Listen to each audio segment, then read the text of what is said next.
Assalamualaikum warahmatullahi wabarakatuh teman-teman semuanya. Perkenalkan, nama saya Dewi Dama Pertiwi dari program studi kebidanan Sarjana Terapan Fakultas Ilmu Kesehatan Universitas Asia Yogyakarta. Baik teman-teman, di kesempatan kali ini saya akan membahas 5 soal vinyet yang berhubungan dengan patologi pada masa nifas, yang dimana kita nantinya akan menjawab dan membahasnya secara bersama-sama ya. Teman-teman kebidanan pasti sudah tidak asing lagi dengan patologi masa nifas. Untuk review kembali ya teman-teman, patologi masa nifas adalah di mana keadaan abnormal masa nifasnya dan adanya tanda-tanda infeksi pada masa nifas, dan juga penyakit lain dalam masa nifas seperti kelainan pada payudara, kelainan pada uterus, kemudian ada juga kelainan lain dalam masa nifas yaitu seperti embolisme, thrombophlebitis. Oke teman-teman, kita lanjut untuk membahas soal tentang patologi masa nifas.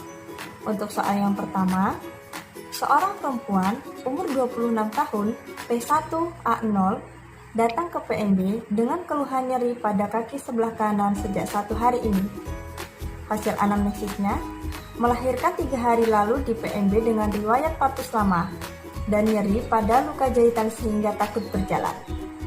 Hasil pemeriksaan, keadaan umum baik, tekanan darah 110/80 mm/Hg, nadinya 92 kali per menit, suhu 38,5 derajat Celcius, pernafasannya 20 kali per menit. Dengan bengkak berwarna merah, nyeri bila ditekan dan digerakkan, tinggi fundus pertengahan pusat simfisis, kontraksi uterus baik, jenis lochia rubra, luka jahitan perineum bersih dan kering. Pertanyaannya, apakah diagnosis yang paling tepat pada kasus tersebut? A. Abses, B. Varises, C. Selulitis, D. Hematoma, E. Thrombophlebitis. Teman, sebelum menjawab soalnya, kita harus paham dulu dengan kata kuncinya ya. Dan kata kunci untuk soal yang pertama ini adalah adanya keluhan pada kaki sebelah kanan sejak 1 hari ini. Kemudian adanya hasil anamnesis melahirkan 3 hari lalu di PMB dengan riwayat partus lama dan nyeri pada luka jahitan sehingga takut berjalan. Dan didapatkan hasil pemeriksaan yaitu suhu 38,5 derajat Celcius. Kaki kanan bengkak berwarna merah, nyeri bila ditekan dan digerakkan. Dan jawabannya adalah E. Thrombophlebitis. Di mana thrombophlebitis ini adalah peradangan pada vena atau pembuluh darah balik yang menyebabkan pembentukan bekuan darah yang mengalir darah dalam vena. Thrombophlebitis ini juga ditandai bengkak, rasa sakit, dan bagian yang mengalami peradangan. Kemudian kulit di atas venanya yaitu berwarna gelap, laba hangat, dan nyeri bila ditekan. Penjalaran infeksi melalui vena ini sering terjadi dan merupakan penyebab terpenting dari kematian karena infeksi pada masa nifas. Faktor penyebabnya terjadinya infeksi thrombophlebitis ini adalah seseorang yang tidak bergerak dalam waktu yang cukup lama, mempunyai varises pada vena, dan pernah mengalami thrombophlebitis. Oke teman-teman, ini adalah gambaran thrombophlebitis pada ibu nifas ya. Ya teman-teman, menghadapi kasus seperti ini, cara mengatasinya yaitu dengan mengompres area yang sakit dengan air hangat dan meletakkan tungkai yang sakit pada posisi yang lebih tinggi saat sedang tidur maupun sedang duduk.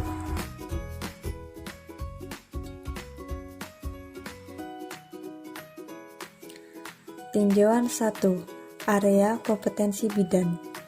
Keterampilan klinis dalam praktek kebidanan, di mana mahasiswa mampu memahami konsep manusia, konsep sehat dan sakit, konsep stres dan adaptasi, prinsip pencegahan infeksi dalam praktek kebidanan, menggunakan instrumen dalam praktek kebidanan, pemeriksaan fisik, masalah yang berhubungan dengan pemenuhan kebutuhan dasar klien, dan asuhan pada klien yang menghadapi kehilangan dan kematian. Tinjauan 2, domain psikomotor, di mana mahasiswa berkaitan dengan keterampilan skill atau kemampuan bertindak setelah mahasiswa menerima pengalaman belajar tertentu. Tinjauan 3, siklus kesehatan reproduksi perempuan dalam konteks keluarga, yaitu NIFAS. Tinjauan 4, lingkup praktek bidan, deteksi komplikasi, di mana tromboflebitis adalah penjalaran infeksi melalui vena yang sering terjadi dan dapat menyebabkan kematian karena infeksi masa nifas. Tinjauan 5, manajemen asuhan adalah diagnosis. Tinjauan 6, sasaran adalah individu. Tinjauan 7, setting pelayanan adalah klinik atau unit kesehatan, yaitu PMB atau praktek mandiri bidan. Teman-teman, selanjutnya soal kasus nomor 2. Seorang perempuan umur 21 tahun, P1A0, nifas 7 hari datang ke PMB bersama suami dengan keluhan sulit tidur. Sering menangis, menolak untuk menyusui bayinya. Bayi rewel dan selalu diberikan susu formula. Hasil pemeriksaan, tampak mata merah, bengkak, lingkar hitam di kelopak mata, tekanan darah 120/80 mm Hg, nadi 92 kali per menit, pernapasan 22 kali per menit, suhu 30 derajat Celcius. ASINH-nya sudah keluar dan pengeluaran lokea serosa. Pertanyaannya yaitu, apakah diagnosis yang paling tepat pada kasus tersebut? A. Stres, B. Psikosis, C. Baby blues, D. Ambivalensi, E. Depresi postpartum. Kata kuncinya yaitu umur 21 tahun, P1A0, nifas 7 hari datang ke PMB bersama suami dengan keluhan sulit tidur, sering menangis, menolak untuk menyusui bayinya, bayi rewel dan selalu diberikan susu formula. Hasil pemeriksaannya, tampak mata merah, bengkak, lingkar hitam di kelopak mata, nadi 92 kali per menit, pernafasan 22 kali per menit, suhu 30 derajat Celcius, dan ASINH-nya sudah keluar. Dan jawabannya adalah E. Depresi postpartum. Di mana depresi postpartum ini adalah masalah gangguan mental setelah melahirkan dengan jangka yang panjang. Gejalanya adalah insomnia, mudah marah, mudah menangis, nafsu makan bisa hilang maupun meningkat, merasa lelah dan tidak berenergi meskipun sudah beristirahat, dan sulit membangun ikatan dengan bayinya. Jika teman-teman mendapatkan kasus seperti yang di atas, cara mengatasinya yaitu melakukan komunikasi terapeutik dengan keluarga, dan bisa juga terapi hormon.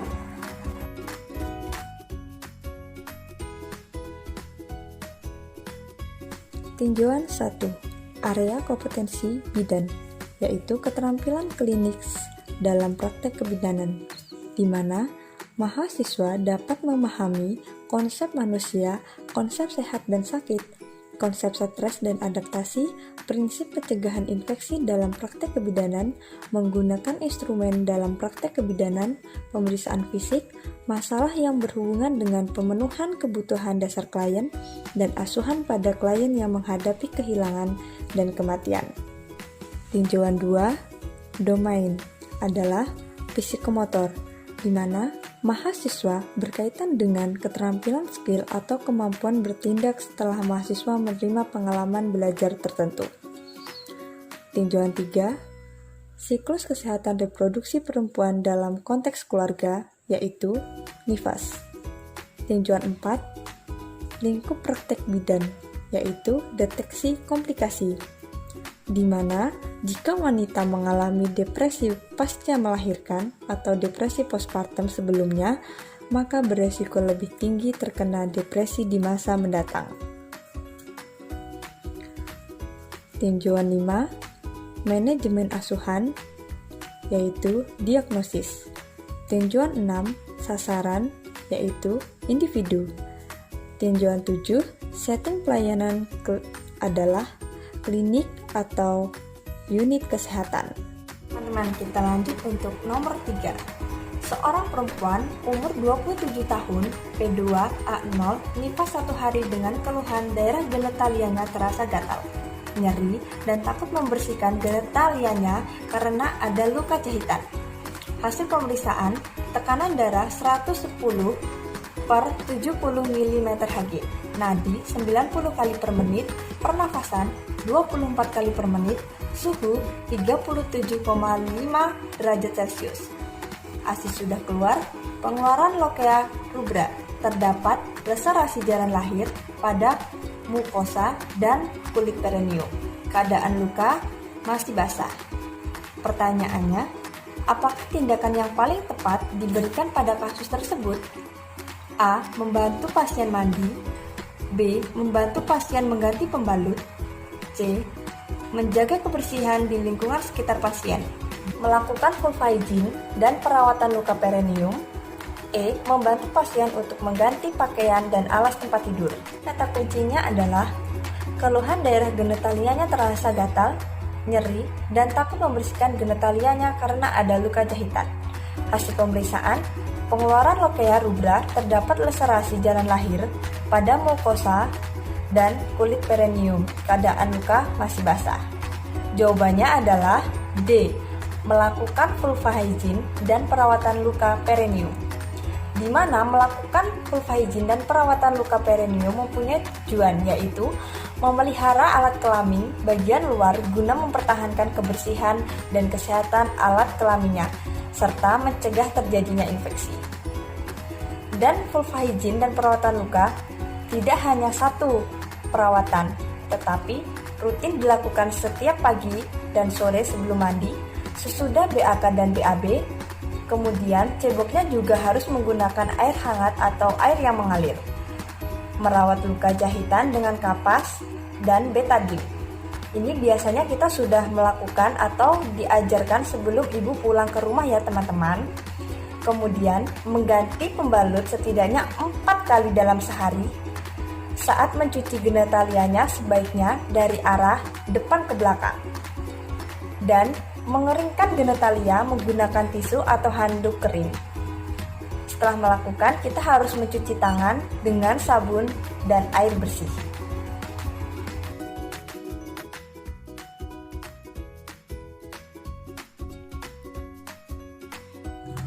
Tinjauan 1, area kompetensi bidan.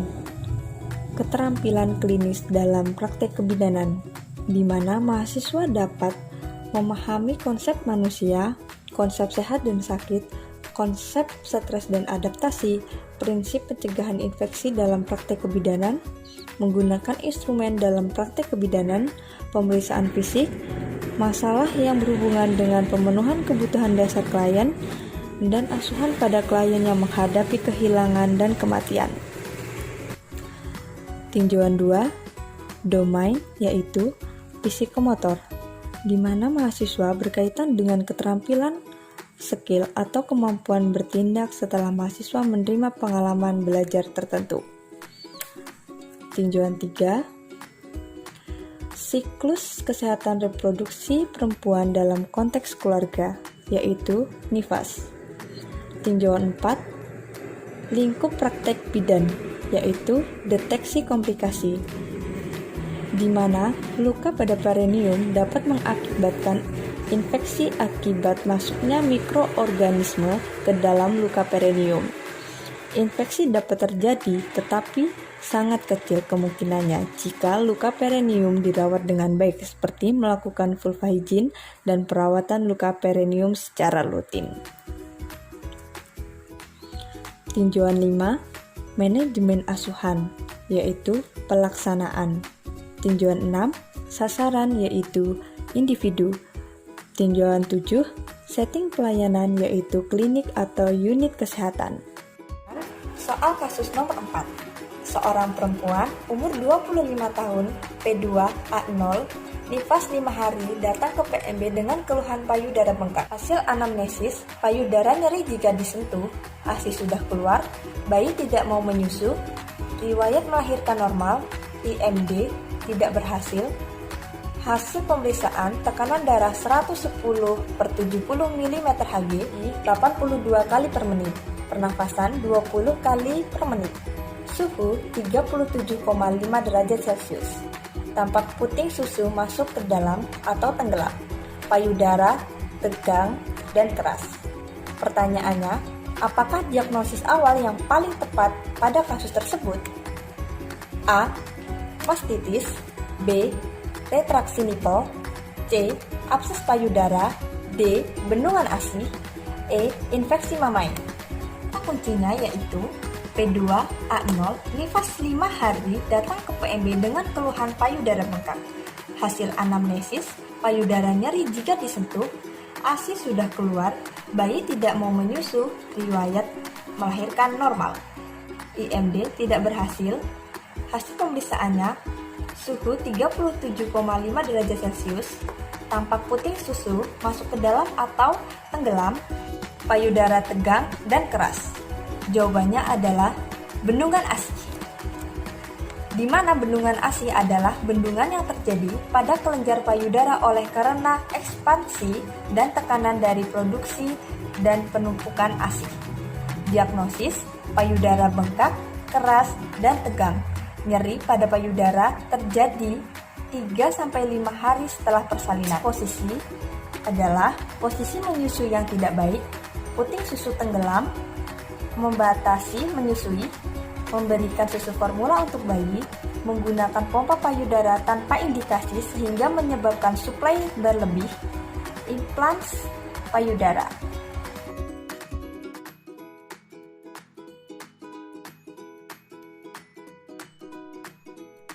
Tinjauan 1. Area kompetensi bidan, yaitu keterampilan klinis dalam praktek kebidanan, di mana mahasiswa dapat memahami konsep manusia, konsep sehat dan sakit, konsep stres dan adaptasi, prinsip pencegahan infeksi dalam praktek kebidanan, menggunakan instrumen dalam praktek kebidanan, pemeriksaan fisik, masalah yang berhubungan dengan pemenuhan kebutuhan dasar klien, dan asuhan pada klien yang menghadapi kehilangan dan kematian.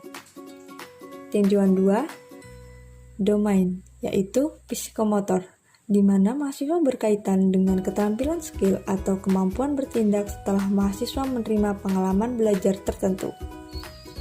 Tinjauan 3. Siklus kesehatan reproduksi perempuan dalam konteks keluarga, yaitu nifas. Tinjauan 4. Lingkup praktek bidan, yaitu deteksi komplikasi. Jika bendungan ASI dibiarkan terus-menerus, akan menyebabkan infeksi atau peradangan payudara, atau bisa berkelanjutan sampai mastitis, dan bahkan dapat sampai ke abses payudara. Tinjauan 5. Manajemen asuhan, yaitu diagnosis.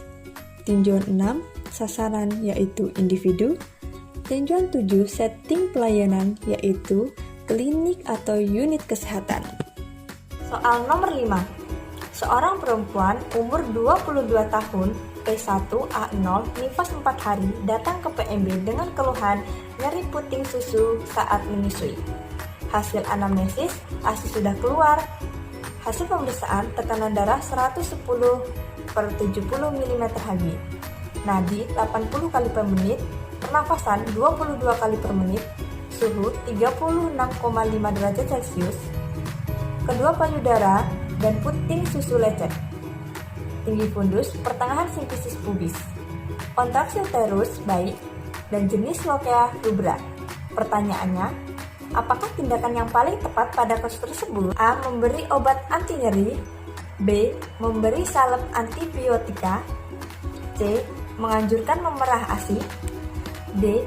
Mengajarkan posisi menyusui, E. Menganjurkan sementara tidak menyusui.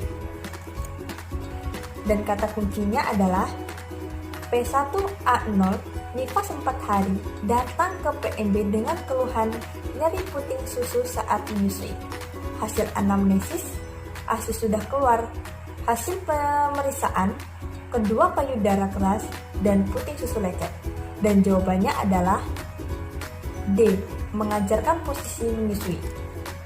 di mana posisi yang paling tepat adalah elemen kunci dalam kesuksesan dalam menyusui. Proses menyusui dapat ditingkatkan dengan menempelkan payudara ke tengah-tengah bibir bayi. Hal ini akan menstimulasi bayi untuk membuka mulutnya lebar-lebar. Saat hal ini muncul, dorong bayi lurus ke depan menuju puting susu dan areola.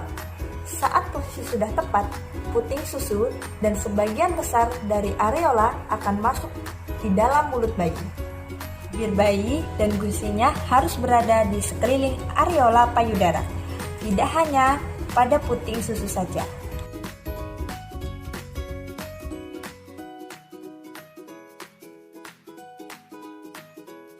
Tinjauan 1. Area kompetensi bidan. Keterampilan klinis dalam praktek kebidanan, di mana mahasiswa dapat memahami konsep manusia, konsep sehat dan sakit, konsep stres dan adaptasi, prinsip pencegahan infeksi dalam praktek kebidanan, menggunakan instrumen dalam praktek kebidanan, pemeriksaan fisik, masalah yang berhubungan dengan pemenuhan kebutuhan dasar klien, dan asuhan pada klien yang menghadapi kehilangan dan kematian. Tinjauan 2. Domain psikomotor, di mana berkaitan dengan keterampilan skill atau kemampuan bertindak setelah mahasiswa menerima pengalaman belajar tertentu. Tinjauan 3. Siklus kesehatan reproduksi perempuan dalam konteks keluarga, yaitu NIFAS.